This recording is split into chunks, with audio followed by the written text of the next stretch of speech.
Simba, stvarno smo mu zbrisali. Znam što misliš. Budući kralj je genije. Sigurno se šališ. Nikad se ne bi izvukao bez svoje kraljice. Da nisi zaboravila nešto? Nema nikakve kraljice. Ma kome pričaš? Pre bih se udala za mravojeda. Još kad bi ti neki pristao. Nadaj se da ćeš proći bez ogrebotine. Sad daj sve od sebe. Gotov si. Duguješ mi izvinjenje. Nikad!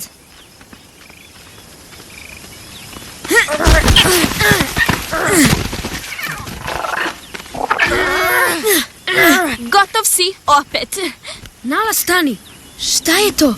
Nećeš me prevariti, Simba. Znam da nema. To mora da je to!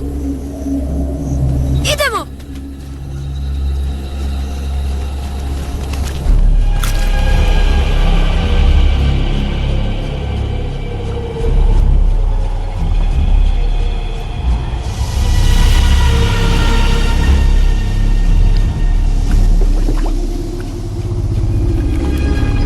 Simba, daleko smo izvan ponosne zemlje. Nala, našli smo!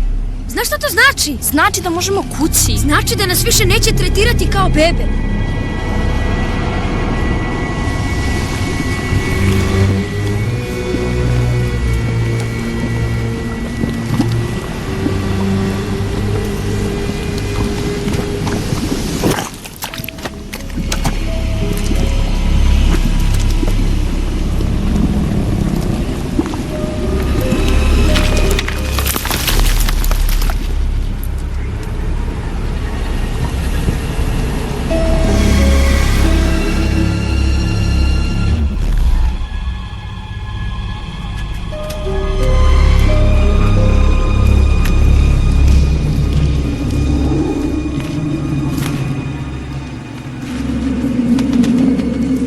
Simba, silazi dole, možda je opasno. Opasnost? Ha! Smijem se u lice opasnosti. Cool! Čuješ li to, Nala? Simba, hajde. Dokazao si svoju hrabrost. Sad sunce zalazi i ne želim da sedim ovde.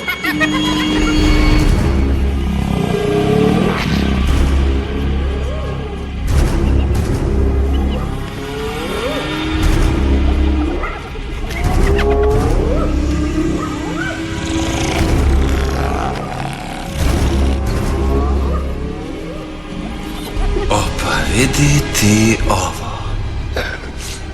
Danas se nismo nadali gostima. Da li bi mačići kao vi ostali na večeri? Da, ostanite na večeri. Izgledate kao ponoćna užina. Ja, možeš bar malo da se makneš od mene? Ja pomožem. Pa pričali smo o ovome ranije. Ulazim sam, odvraćam pažnju da bi svi mogli da kruže. Okej. Izvini. Ma nema izvini, uradi tako. Ovo je obrok na koji ceo život čekam. Kakva neočekivana poslastica, pojesti sina jednog kralja.